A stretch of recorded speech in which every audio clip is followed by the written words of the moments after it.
Were you surprised by the number of photos of Bill Clinton in the Epstein files? And can you... The U.S. Justice Department has reinstated a photo of Donald Trump that had been removed from the cache of Epstein files.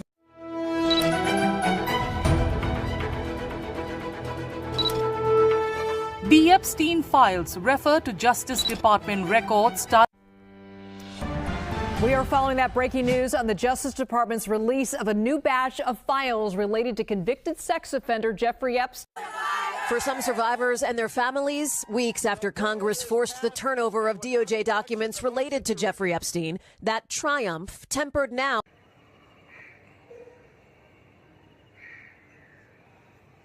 என்னத்தை சொல்றது? யார் இந்த Epstein? இந்த செய்தி ஊடகம் தொலைக்காட்சி முழுக்க Harry Epstein என்றாங்களே, யார் அவர்? அமெரிக்காவில் அமெரிக்கன் இந்தியன்ஸுக்கு ஆதரவாக அமெரிக்க அரசாங்கத்தை எடுத்து போராட்டம் பண்ணவரா? இல்லை அங்கே இருக்கிற அடக்குமுறைகளை எதிர்த்து போரிட்டவரா? புலம்பெயர் நாட்டினர் ஆதரவாக ட்ரம்ப்பை எதிர்த்து சண்டை போட்டவரா? இதெல்லாம் பார்த்தீங்கன்னாக்கா ஒரு படத்தில் இவர் சொல்லுவார் இல்லையா, இயக்குனர் சுந்தரராஜன் அவர்கள், ஒரு வெள்ளைத்தாளை கையில் வச்சுக்கிட்டு அதில் ஒன்றும் இல்லை கீழே போட்டுரு அப்படின்னாரு. அந்த மாதிரி தான் இந்த ஹாரி எப்ஸ்டீன் வரலாற்றை நாம் பார்த்தோம் அப்படின்னாக்கா பெருசாக ஒன்றும் இல்லை, ஆனால் பெருசாக நிறையா இருக்குது. பெருசாக ஒன்றும் இல்லை, ஆனால் பெருசாக நிறையா இருக்குது. ரொம்ப காலமாகவே அவருக்கு இந்த சச்சின் திரைப்படத்தில் வடிவேல் வந்து விஜய்களை கேட்பார், ஆமாம் நீ என்ன சொன்னா, நீ என்ன நினச்ச என்னை பற்றி? காலேஜ் ஸ்டூடெண்ட்டு இல்லை அப்படின்னு சொல்லிட்டு நினச்சேன். ஆமாம் வேறு என்ன நினச்ச? சொல்லு அப்படின்னாரு. அது விஜய் போயிட்டு அவர் காலை சொல்லுவார், உங்களை இந்த ஏரியா மாமான்னு நினச்சேன் அப்படின்னாரு. உடனே பேக்ரவுண்டில் பிஜிஎம்மில் டிஎஸ்பி என்ன பண்ணியிருப்பார், மாமா அப்படின்னு ஒரு மியூசிக் கொடுத்துருப்பார். அந்த மாதிரி வேலை பார்ப்பாங்க இல்லையா, அதுதான் அமெரிக்கா மாமா அவர். அதுவும் லோ லெவல்லாம் கிடையாது, high level.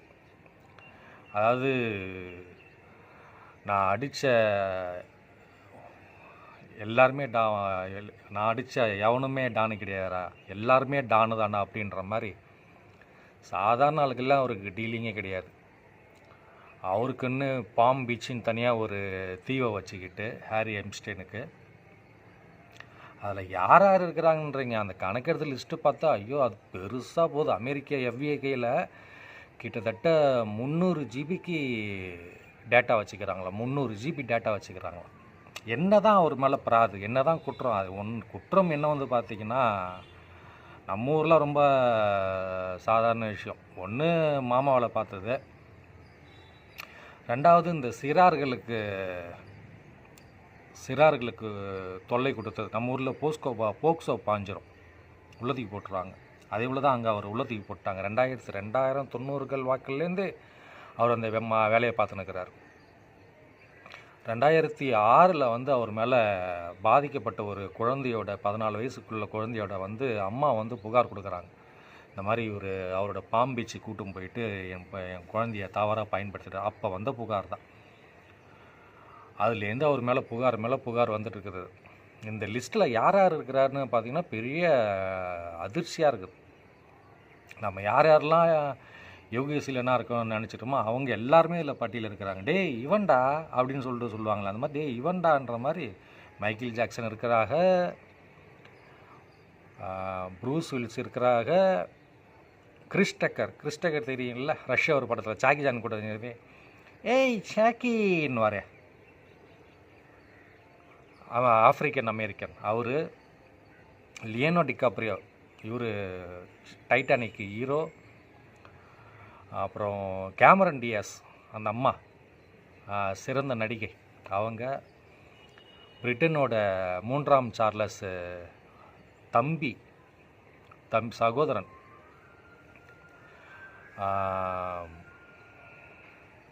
Mount pattern, Prince Charles Mountbatten, அவர் இப்படி இப்போ அதிபர் ட்ரம்ப்பு, அவரோட நண்பர் இருக்கிறார் இல்லையா எலன் மஸ்க்கு, இப்படி அவர் பட்டியல் போட்டிங்கன்னா அது மாட்டு போயிட்டே இருக்குது. இதில் ட்ரம்ப்பு எலன் மஸ்க்கு என்ன சொல்லிட்டாங்கன்னா, எனக்கு அதில் எந்த சம்மந்தமும் கிடையாது, நான் கூட புகைப்படம் எடுத்துக்கிட்டேன்றதுக்காக நான் எல்லாத்தையும் ஒத்துக்கிட்டு போக முடியாது அப்படின்னாங்க. அரசு அஃபிஷியலாகவும் அதை சொல்கிறாங்க, ஆமாம் ஆமாம் அப்படின்னு.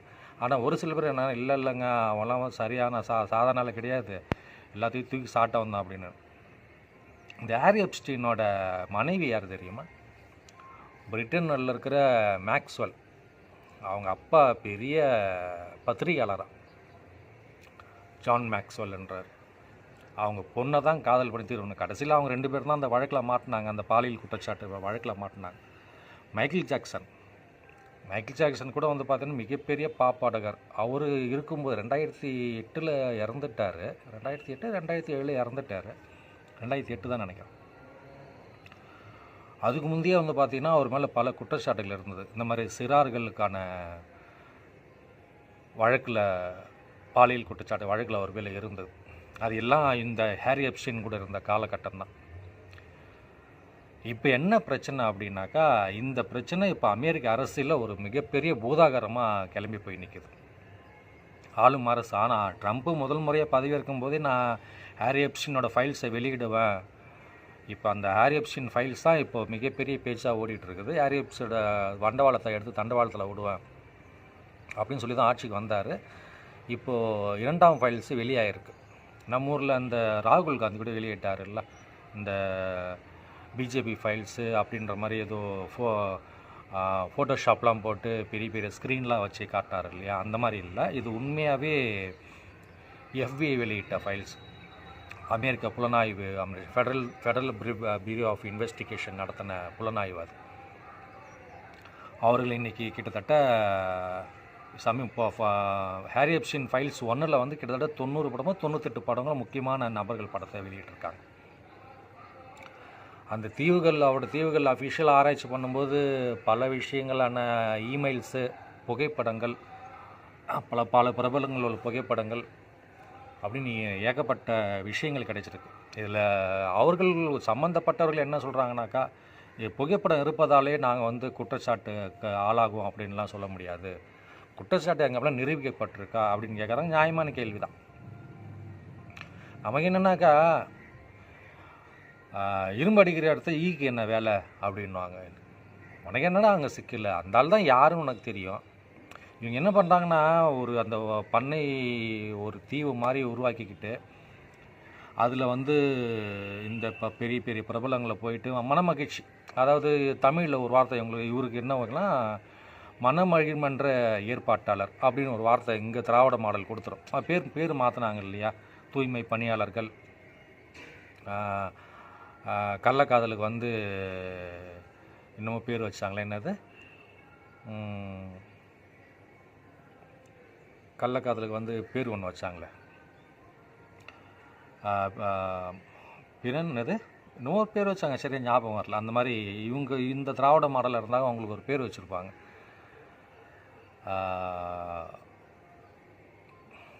மனமகிழ்மன்ற ஏற்பாட்டாளர் பேர் வச்சுறாங்க. ஆனால் அவங்கள நாம் எப்படி சொல்லுவோம்னாக்கா, மாமான்னு சொல்லுவோம்.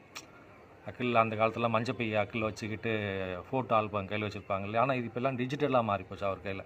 எல்லாம் இமெயிலு, எல்லாருமே சின்ன சின்ன குழந்தைங்க பாதிக்கப்பட்டது. அவர் 2002 கன்விக்ட் ஆனார். 2002 கன்விக்ட் ஆகி ஓராண்டுக்குள்ளே வெளியே வந்துட்டார். குற்றச்சாட்டு நிரூபிக்கப்படாமல் வெளியே வந்துட்டார். அப்போ குற்றச்சாட்டு நிரூபிக்கப்படாமல் வெளியே வந்துட்டு அதுக்கு பிற்பாடு இன்னொரு கன்விக்டில் மாட்டிக்கிட்டார்.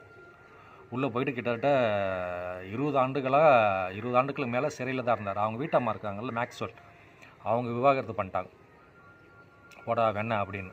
ஆனால் அவங்களும் சிறையில் தான் இருந்தாங்க. அவங்களும் 2 பேரும் கன்விக்ட் ஆனது, 2 பேரும் கூட்டுக்கால்வானைங்க தான் இந்த விஷயத்தில் அப்படின்ற மாதிரி பிடிச்சி உள்ளே போட்டாங்க 2 பேரையுமே. இப்போ தான் இந்த டெமோக்ரேட்ஸ்லாம் இப்போ என்ன கேட்குறாங்கன்னா, இந்த ட்ரம்ப்போட எதிர்க்கட்சி இருப்பாங்கல்ல, அவங்களாம் என்னையா நீ ஆட்சி நடத்துகிற, நீ இங்கே இருக்கிற மாதிரி என்னையா நீ ஆட்சி நடத்துகிற, இவ்வளோ பெரிய பிரச்சனை பூதாகாரமாக கிளம்பி இருக்குது, நீ இன்னமும் உக்காஞ்சிக்கிட்டு வேடிக்கை பார்த்துன்னு ஆனால் அவர் சொல்கிறார், நான் அதெல்லாம் வேடிக்கைலாம் ஒன்றும் பார்க்கல, நீங்கள் பார்த்திங்களா நீங்கள், நான் வந்து தான் அவருக்கு இன்றைக்கி கடுமையான சிறை தண்டனை வாங்கி கொடுத்துக்கிறேன் அப்படின்றார். ஆனால் நம்ம ஊரில் என்ன நடக்கும் பாருங்கள், இந்த மாதிரி தீவு வச்சு பெரிய பெரிய ஆளுங்களுக்கெல்லாம் பண்ணாக்கா இன்றைக்கி அவருக்கு பெரிய தொழிலதிபராக மாறிட்டு பாருன்னார். பாவம் அவர் இது அப்புறாணி பிள்ளைகளுக்கு அந்த ஹாரி எப்ஸ்டைன் இன்றைக்கி வழக்கில் உள்ளே போயிட்டு மாட்டிக்கிட்டார் வசமாக. நம்ம ஊரில் பார்த்தோம்ல, பெரிய பெரிய தொழிலதிபர்லாம் என்ன பண்ணாங்க, ஆட்சியை பிடிக்கிறதுக்காக கூவத்தூரில் போயிட்டு ஒரு ரெசார்ட்டை வாடகை எடுத்து நான் மட்டும் அந்த காணொலிகள் புகைப்படங்கள்லாம் பார்த்தோமே, குடிச்சிட்டு கூத்தரிச்சிக்கிட்டு அது கூட ஒரு இப்போ இருக்கிற திமுக சொம்படிக்கிற ஒருத்தர் ஏதோ இந்த வேலைலாம் பார்த்தாரு, அவர் பேர் பெரிய பெரிய நடிகர், கருணையான பேர் வரும் அவருக்கு, அந்த வேலைலாம் பார்த்தாரு அப்படின்னு அதிமுக காலத்தில் சொல்லும்போது அந்த வேலைலாம் பார்த்தாரு. நமக்கு எங்கே அது இன்றைக்கி அவங்கள ஆட்சியே கொடுத்துருக்குறானா, அங்கே அப்படி இல்லை போல இருக்குது, பிடிச்சி கும்மி உள்ளே தள்ளி விட்டாங்க, உக்காஞ்சி ஓடிப்போ அப்படின்னு. அதெல்லாம் நீ வச்சுக்குது. பில் கிளின்டனை சொல்ல மறந்துட்டேன்னு, அவரும் இந்த பட்டியலில் இருக்கிறார். லிஸ்ட்டு என்ன போதும் லிஸ்ட்டு ரொம்ப பெருசாக போய்ட்டுருக்கு. அந்த மாதிரி லிஸ்ட்டு அது மாட்டு போய்ட்டுருக்கு. ஏற்கனவே வந்து பில் கிளின்டன் அவரோட உதவியாளர் இருக்கிறாங்களே, அந்த அம்மா பேர் என்னது, மோனிகா லெவின்ஸ்கி கேஸில் மாட்டி தான் அந்த ஆள் பதவியை இழந்துட்டு போனார். நாங்கள் எப்படி வேணாலும் இருப்போம், என்னை ஆள்ற அதிபர் அப்படி இருக்கக்கூடாதுன்னு சொல்லிட்டு அந்த ஆள் அந்த அரசு அந்த மக்கள் திருத்தி விட்டாங்க. அவங்களோட மனைவிக்கு கூட இப்போ அரசியல்வாதியாக இருக்கிறாங்க, பில் கிளின்டனோட மனைவி ஹிலாரி கிளின்டன். ஆமாம், அவங்க அரசியல் இருக்காங்க, போட்டிலாம் கூட போட்டாங்க, ஆனால் ஜெயிக்க முடியல, பெருசாக புஷ் காலத்தில் ஜெயிக்க முடியல அவங்களால. இப்போது எதிர்கட்சிக்கெலாம் கேள்வி மேலே கேள்வி கேட்டு இன்றைக்கி ட்ரம்ப்பு பெரிய தலைவலியில் இருக்கிறார். சாதாரண ஆளுகள் எல்லாருமே பெரிய கோடீஸ்வரர். இதில் பெரிய ட்விஸ்ட் என்னன்னாக்கா, இந்த 20 ஆண்டு சிறையில் இருந்தார் இல்லையா, அந்த சம்மந்தப்பட்ட ஹாரி எப்ஸ்டைன், அவர் இன்றைக்கி உயிரோடு இல்லை. அதுதான் பெரிய ஒரு துன்பகரமான ஒரு செய்தி. ஏண்டா வெண்ண உயிரால் அதை பற்றி எம்மா நேரம் பேசிட்டு இருந்தா அப்படின்னு கேட்பீங்க. ஆனால் அதுலேயும் ஒரு காரணம் இருக்குது. அவர் இறந்தே போனாலும் அவர் செய்த குற்றங்களை யாரெல்லாம் அந்த குற்றத்துக்கு உடந்தையாக இருந்தாங்கன்னு இப்போ பிடிச்சி எல்லாம் நோண்டிட்டு இருக்கிறாங்க. அவர் இறந்ததுலேயும் ஒரு ட்விஸ்ட் ஒன்று இருக்குது. என்னன்னாக்கா, அவர் சிறையில் தூக்குமாட்டி இறந்துக்கிறார். விசாரிக்கும் போது வந்து பார்த்தீங்கன்னா எந்த காணொலி பதிவும் கிடையாது. அவர் எப்படி தூக்கு மாட்டினார், என்ன பண்ணார், காவலர் வெளியில் அந்த காணொலியில் வந்து பார்த்தோன்னா வெளியில் ஒரு காணொலி புகைப்படத்தில் அவர் பாதுகாத்து வெளியில் ஒரு காவலர் இருக்கிறார். அந்த காவலர் தூங்குறார். அவர் உள்ள சிறையில் ஹேங்கிங் பண்ணிக்கிட்டு தூக்கு மாட்டிக்கிட்டு இறந்துருக்கிறார். தற்கொலைன்னு சொல்கிறாங்க. நம்ம நம்ப முடியுமா? நாம் இங்கே பார்த்தோமே, ஒரு மருத்துவமனையில் ஒரு அம்மா இறந்ததே 90 நாள் மருத்துவமனையில் இறந்தது, சிசிடிவி வேலை செய்யலை, அந்த அம்மா எப்படி இறந்தாங்கன்னே தெரியல அப்படின்னு ஒரு சர்ச்சையாக விடுது பார்த்தீங்களா. அப்போ கூட ஒரு சிறையில் ஒரு தம்பி எலக்ட்ரிக் ஒயர் கடிச்சு இறந்துட்டான், ராம்குமார்னு ஒரு தம்பி எலக்ட்ரிக் ஒயர் கடிச்சு இறந்துட்டான் அப்படின்னு நாம் இங்கே பல சிறைகளில் பல கதைகளை கேட்டிருப்போம் இல்லையா. அது மாதிரி அங்கேயும் அந்த கதை நடந்துருப்பல. பெரிய தலைகள்லாம் சம்மந்தப்பட்டிருக்கிற இந்த நிகழ்வில் சாதாரணமாக இவரை விட்டுருவாங்களா என்ன? ஊர் முழுக்க உலகம் முழுக்க எல்லாமே ஃப்ராடு பாயில தான் போல இருக்குது. இதெல்லாம் நம்ம பார்க்கும்போது பெரிய தலைகள் பில்கேட்ஸு முக்கியமான தலையை விட்டோம் பாருங்க. நம்ம டுபுகுசி மாமா, அவங்க வீட்டம்மா மெலிண்டா கேட்ஸு, 2 பேரும் இப்போ விவாகரத்து ஆகிடுது. கேட்ஸ் ஃபவுண்டேஷனில் அவங்க ஒரு உறுப்பினர், அவங்க ஒரு ஃபவுண்டராக இருக்காங்க. இவர் ஃபவுண்டர் மட்டும் அப்படியே இருக்குது கேட்ஸ் ஃபவுண்டேஷனில். அவங்க இந்த பிரச்சனை வந்த பிறகு, இந்த ஹாரி எப்ஸ்டைன் பிரச்சனை வந்த பிறகு போடான்னு சொல்லிட்டு அவங்கள திருத்தி விட்டாங்க அந்த பில்கேட்ஸை, டுபுகுசி மாமாவை. என்னென்ன அட்டகாசம் பண்ணால் பாருங்கள் அந்த மைக்ரோசாஃப்ட் ஓனரு. இன்றைக்கி நம்ம கணினி பயன்படுத்துறதுக்கெலாம் வந்து கேட்ஸ் தான் அந்த முக்கியமான ஆள். இப்போ எவ்வளோ பணம் வந்து இன்றைக்கி பாருங்கள், அவர் மேலே ஏகப்பட்ட பிரச்சனை. டுபுகுசின்ற பேரில், தடுப்பூசின்ற பேரில் மாத்திரை மருந்து கொடுத்து உலகத்தில் ஆப்பிரிக்காவிலும் இந்தியாவிலும் பல பேர் பிரச்சனைகளை உள்ளாக்கி இன்றைக்கி பிரச்சனை. இன்றைக்கும் வந்து வேலை செஞ்சுட்டு தான் இருக்கார். நாமளும் அதை இந்திய அரசாங்கம் அனுமதிச்சுட்டாரு இருக்குது. அவரும் அந்த முக்கியமான ஒரு பிரமுகரம் அந்த வழக்கில். பட்டியல் நீண்டுட்டு போகுது. இப்படி 2019 அந்த நம்ம குற்றம் சாட்டப்பட்டவர் இறந்துட்டான்னு சொன்னார் இல்லையா, இன்றைக்கி அது பூதாகரம் வெடிச்சிருக்கு அமெரிக்க அரசியலில். என்ன நடக்குதுன்னு பார்ப்போம். காலம்தான் பதில் சொல்லும். இங்கே இருக்கிற மாதிரியே அங்கே இருக்கிறவங்க தப்பிச்சு ஓடுறாங்களா, இல்லை ட்ரம்ப்பு அந்த வழக்கை ஊற்றி மூடுறாரா அப்படின்றது போக போக தான் தெரியும். முக்கியமான தலைகள் எல்லாம் தப்பிச்சுடுவாங்கன்றது நல்லாவே தெரியும். ஏன்னா சம்மந்தப்பட்ட நபர் இறந்துட்டார். இதுதான் இந்த வழக்கில் இன்றைக்கி அமெரிக்க அரசியலில் உலக அரசியலில் முக்கியமாக பேசப்படுற ஹாரி எப்ஸ்டீனோட வழக்கு சம்மந்தப்பட்ட ஒரு சிறு குறிப்பு அப்படின்னு வச்சுக்கலாம். பெருசாக சொல்கிறதுக்கெலாம் ஒன்றும் இல்லை. பெரிய என்ன அவர்னா விடுதலை போராட்ட தியாகி அவர். என்ன ஒன்று, நொங்கு எடுத்தவன் சிறைப்பட்டான், நோண்டி துண்ணுவன் வெளியில் இருக்கான்ற கதையாக மாதிரி தேன் எடுத்தவன் இங்கே இருக்கிறான், தேன் எடுத்த புறங்கை நக்கினவன் இன்றைக்கி சிறையில் மாட்டி செத்து போயிட்டான். இருந்தாலும் ஊருக்கு ஊர் உலகம்தான் போல இருக்குது, ஊருக்கு ஊர் எல்லாம் இப்படி தான் போல இருக்குது.